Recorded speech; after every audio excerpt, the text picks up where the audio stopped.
Урматтуу билермандар, белгилүү манасчы Саякбай Каралаев кыргыз телевидениесинде ошол кезде, билесиздер, телевидение аркылуу бул мурас болуп калды. Саякбай Каралаевдин видеолору кыргыз телевидениесинде ошол кезде иштеген Турсун Уралиев аттуу кызматкерге тамаша иретинде Жан Койбос деген лакап ат коюп алган экен. Саякбай Каралаев өзү Жан Койбос.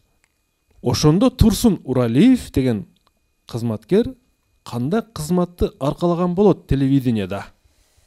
Минута кетти. Бул да оператор эмес, бардыгын тапты. Звукорежиссер. Кечке кайталап неме кылган. Жан Койбос. Ал болушу мүмкүн, режиссер дагы. Оператор болушу мүмкүн, анан Режиссер болушу, журналист, Тумбай барып, давай. телевидениеде, жок, журналист эмес, бул телевидениеде иштеп атат. Режиссер, оператор. Иштеп атпайт телевидение. Ошо информацияларды ошо тартып кетет да. Неге Жан Койбос? Жан Койбос деп. Жан Койбойт. Кандай болосуң, сен кайтып аткарып атасың, кайткан келдиң, бери жататадың, айтып жататадың. Тележурналист дагы. Кайсыга токтолобуз? Азыр убакыт бүтүп калат. Оператор болушу мүмкүн, звук болушу мүмкүн, жамгыр жаасаң айтып баягы кыргызбай болсо тартып атат. Жанын тойдурбай, тындырбай. Ооба, ошол ким неме кылат? Режиссер болушу мүмкүн. Режиссер болушу мүмкүн. Жумшай берсин. Ал кээ тартып атат да анан кайра эле токто деп бир жерин оңдош үчүн кайра неме кылып, Сапарова ким жооп берет? Бул суроого Мамбет Жунус уулу жооп берет. Мамбет Жунус уулу. Урматтуу алып баруучу, бизде көптөгөн варианттар чыкты. Оператор, журналист, режиссер сыяктуу. Анан ошолордун баарынан биз режиссер болуп иштеши мүмкүн деп токтолдук. Себеби дегенде операторлорго ар дайым мындай буйрук берип турат го. Сен туруп тур, сен мынаны тарт, мынантип ушундай суроолорду же ушундай буйруктарды бере бергендиктен Жан Койбос деп ат коюп коюшу мүмкүн. Демек сиз бул режиссер деп ойлойсуз? Ооба. Жооп кабыл алынат. Демек Турсун Уралиев режиссер болгон деп эсептейсиздер. Туура жооп. Саякбай Каралаев Жан Койбос деп лакап ат коюп алган Турсун Уралиев телевидениеде үн режиссеру кызматын аркалаган. Үн режиссеру. Анткени Саякбай Каралаевдин негизги маселе бул жерде анын үнү. Үнүңүз мындай болуп калды. Азыркы мына көрсөтүүгө чейинки биздин эле мисалда. Үндү текшерип атат да. Үн режиссеру менен режиссердун айырмасы мына мен могу жерде сиздер тартып аткан эки кызматтын режиссер дагы өзүнүн милдетин өзүнчө аткарат. Үн режиссеру өзүнчө аткарат. Эгер үн режиссер кнопканы жылдырбаса, Мамет мырза сиздин үнүңүз чыкпайт бул жерде. Биз үн режиссер менен режиссердун айырмасы жок деп ойлодук да. Режиссер баары режиссер болуп атпайбы? Жок, режиссер болот, бирок мен азыр ушу көрсөтүүнү тартып аткан режиссер азыр мен жооңуздар туура десем мен урушат жөн эле. Сен эки кызматты бириктирип койдуң да. Жок, сиз бул экөөүн режиссердун эмес, ошончо теле көрүүчүнүн оюн деле эске алыңыз. Алар кийин айтышат да, силер ушуну тапсаңар ушинтип койду деп. Макул, мен азыр эки магистрге берем. Эки магистрди биз ушун үчүн ушул жерге шайлаганбыз. Талуулуу маселелерди чечиш үчүн. Семет Темирза. Бирок режиссер биз телевидениеда режиссер башка, үн режиссеру башка кызматты аркалайт. Негизи телевидениеда экөөнүн кызматтык эмеси эки башка да, Семет Темирза. Сиз да жакшы билсеңиз керек. Режиссер башка, үн режиссер башка. Динар Сапар айтат, режиссер бул жалпы түшүнүктү берип атат го дейт. Сиз кандай ойлойсуз? Ооба да, режиссер. Карапайым элге жалпы түшүнүк болот да. Окутуучу дегенде. Бирок Турсун Уралиев үн режиссер болуп иштеген. Баары бир режиссер да баары бир. Семет Темирза, калыс пикириңизди айтыңыз. Калыс пикир айтайын. Негизи жалпылап айтышты режиссер деп. Эми режиссердун түрү көп экен. Ошо түрүнөн жаңылышып калды. Жалпылап айтканын эске алсак, командага беришибиз керек. Түрү өтө көп деле эмес. Жок, мен макул, мен азыр бүтүрөйүн. Андан кийин мен жоопту тыкыр угуп турдум. Мамет мырза айтты, ошол режиссер барып тартканда ал жердеги оператор, суроо берүүчү, айдоочу, кыскасы баарын кыйнап, ар жака жумшап, аны кыл, муну кыл деп буйрук бере берип, тажатып, ошодон улгам. Жан койбос. Жан койбос деген атка консо керек деп айтты. Бул жерде үн режиссерунун ал эске алган жок. Ачыгын айтыш керек. Үн режиссер менимче камерамен барып тартпаса керек.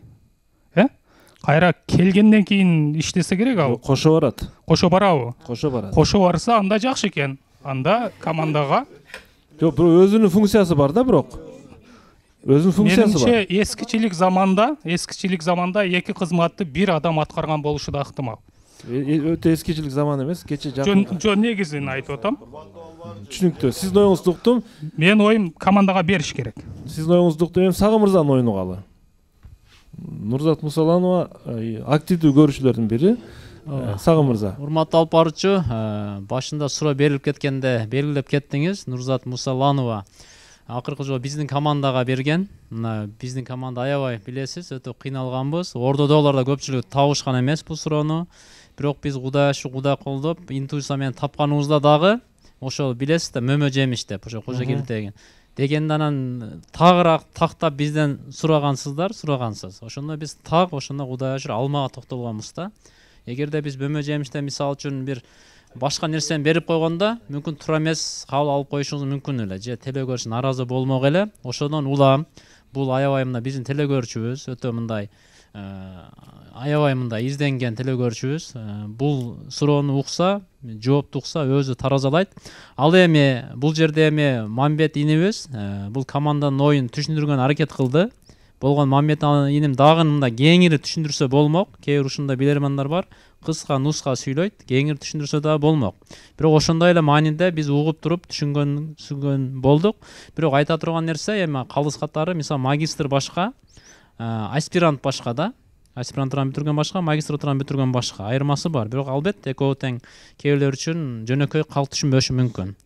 Бирок бул жерде жеке биздин пикирибиз ушул, мен жогоруда айтып кеттим. Анан мындай жөнөкөй адамдар билерман эмес болгондо албетте режиссер менен үн режиссердун айырмасын билбеши мүмкүн да. Бул команда билсе жакшы болмок. Бирок ошондой ойду айтса эгер Мамбетин, мен дагы командага беришин каалайм. Анан жок десе, команда жакшы эле баштады, 2 раундту ордо жардам бердик. Мүмкүн татыктуу дагы оюнду баштап кетсек болот.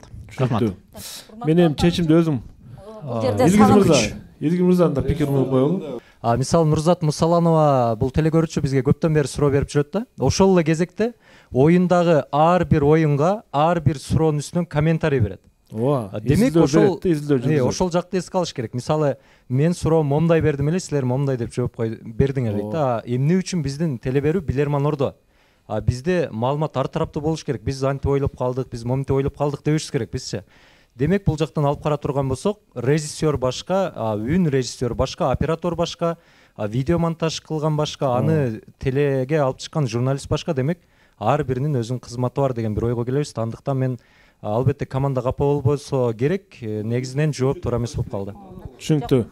Мен чечимди өзүм кабыл алам. Динара айым, кыскача оюңузду урматтуу алып баруучу, бул жерде Сагын Мамановдун командасы ойноп атканда ошо мөмө жемиш дешкенде кайсы түрү деп тактоо үчүн суроо берген экенсиз. Азыр биз режиссер дегенде тактоо иретинде кандай режиссер дегениңизде биз үн режиссер демекпиз. Жок, режиссер өзү көпкө бөлүнбөйт. Динара айым. Дейт элек да. Режиссер дагы бар, үн режиссер. Ошо айтканыңызды айтмакпыз да. 80-90%-нен сурасаңыз, режиссер дегенинизде үн режиссер, режиссер башка экен дебей эле баардыгын режиссер деп түшүнүшөт. Кымбаттуу алып баруучу, биз передачаларды да көрүп жүрөбүз. Ошол эле учурда документалдуу фильмди же атайын чыгарылышпы билбейм, же кинофильмдерди билбейм. Звук режиссер деп өтө басым жасап айтпайт эч жерде. Анча бериши мүмкүн, бирок звук режиссер деп мындай билбейм мен.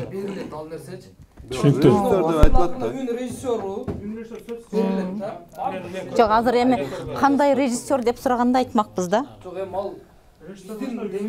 Урматтуу билермандар, мен чечимди өзүм кабыл аламын.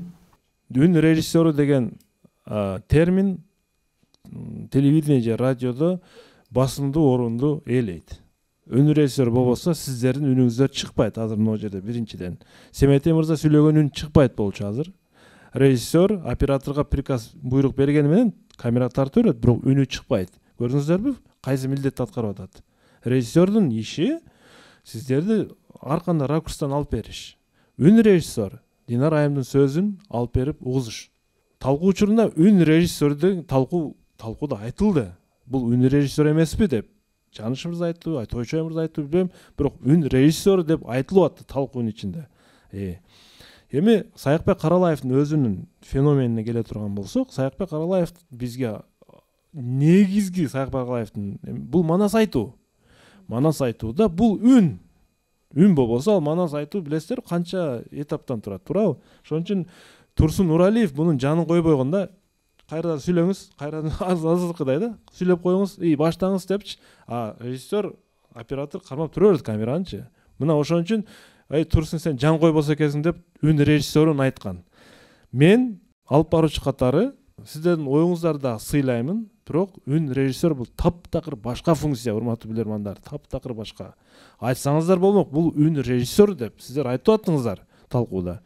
Ошон үчүн туура жол бул үн режиссер, урматтуу команда. Капа болбоңуздар, бирок адилеттүү калсык чечим кабыл алышка мен мажбурмун. Телекөрүүчүлөр эртең Халктан сурап көрсөңүз 80-90% болгондо, может сиздердин ишара ушундай нерсе болушу мүмкүн, урматтуу албажы. Режиссер дегенде режиссер эле общий эле эсептеп алышат. Бул жерде бир суроо берүүчү эмес. Мисалы окутуучу дегенде деле университеттин окутуучусу, мектептин окутуучусу болушу мүмкүн, бирок окутуучу деп берилет да. Жаныш мырза, сиздин оюңузду дагы сыйлаймын, бирок мен чечим кабыл алып койдум. Телекөрүүчүлөргө бул раундду беребиз. Оюн бүт элек али, оюн бүт элек. Эсеп болсо, азыр мына жалпы эсеп Нурзат Мусалонова телекөрүүчүлөр тарапка дагы бир упай кошту. Оюндан кийин дагы мына режиссердин өзүн чакырабыз, үн режиссердин экөөнү тең чакырабыз, алардын да пикирин угуп көрөбүз. Мындай түшүндүрүп берет да алар.